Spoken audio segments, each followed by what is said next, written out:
Wala siyang ibang gugustuhin, wala siyang ibang mamahalin, wala siyang ibang gustong makasama kundi ikaw lamang. Hello mga guys, kumusta kayo? Panibagong araw, panibagong video na naman tayo. And sa araw na ito ay isa na namang video ang aking ituturo sa inyo na simpleng gabay, simpleng pamamaraan na makakatulong sa atin. At bago ang lahat, gusto ko lang mag-disclaimer sa mga taong hindi naniniwala at hindi gusto ang mga kagaya nitong video. Please skip this video and maghanap kayo ng videos na gustong gusto nyo dahil ang video na ito ay para lamang ito sa mga taong naniniwala and gusto mag-try.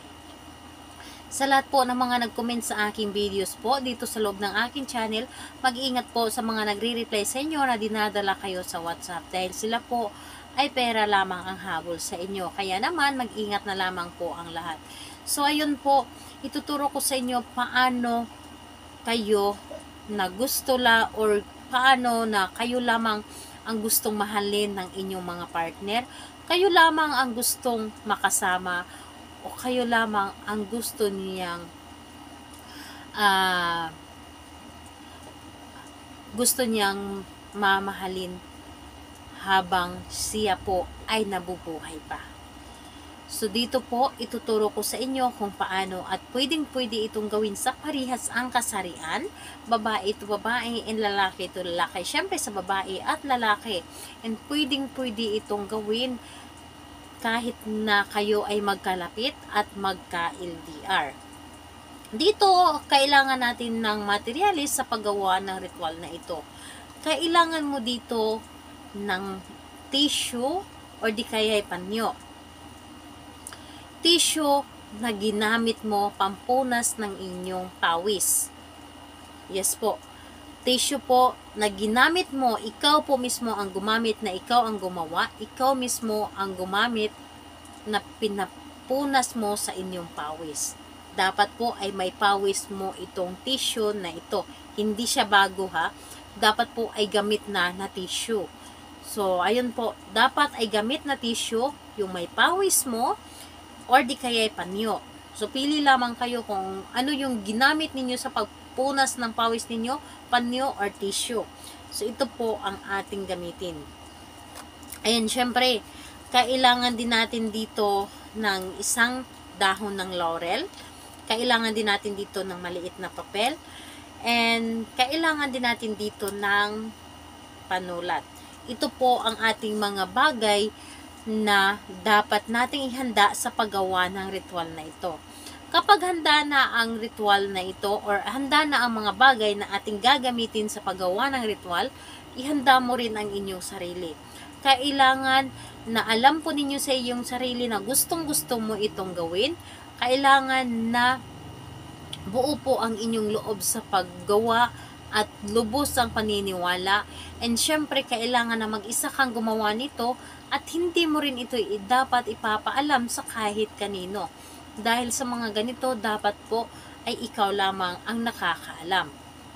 Ngayon, kapag ready ka na, ay pwede mo na itong simulan. So, ang gagawin mo lamang dito, napakadali at napakasimple lamang. Isulat mo lamang dito sa dahon ng laurel ang pangalan at apelyido ni target. Isulat mo po dito.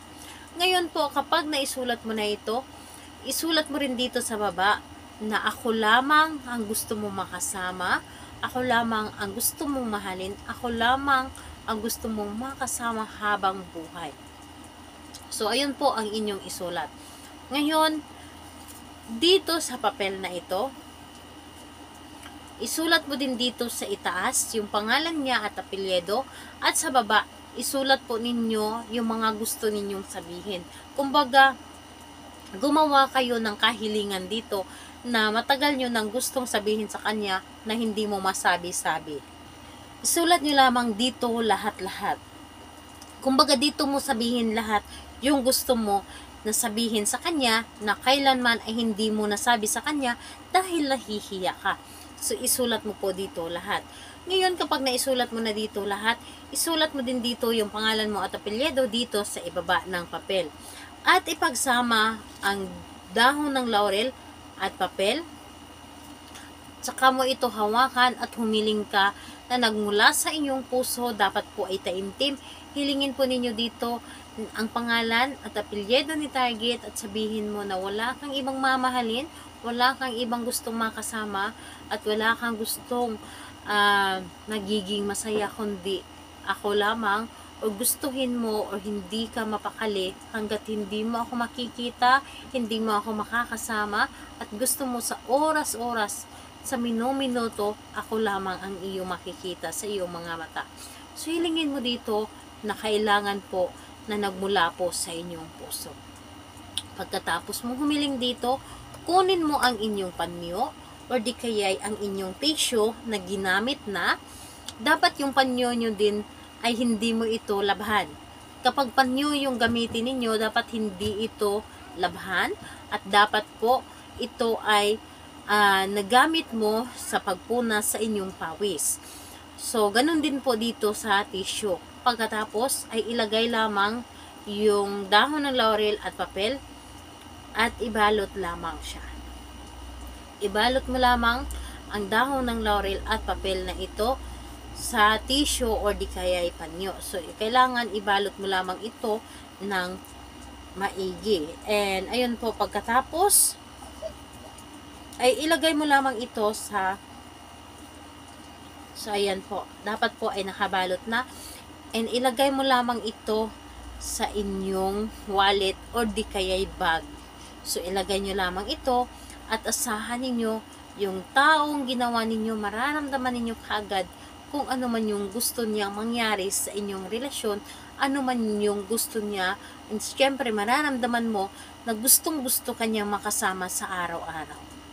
So, ayun po, gawin ito sa kahit anong araw at kahit anong oras, pero ang malakas na araw sa paggawa ng mga ganitong pamahiin, Friday and Tuesday po talaga. So, kung malakas yung energy ninyo, gawin ninyo ng kahit anong araw at kahit anong oras, basta malakas lamang ang energy ninyo. Kung may mga katanungan kayo, mag-comment naman sa baba upang ma-replyan ko po kayo. Bye-bye everyone. God bless us all.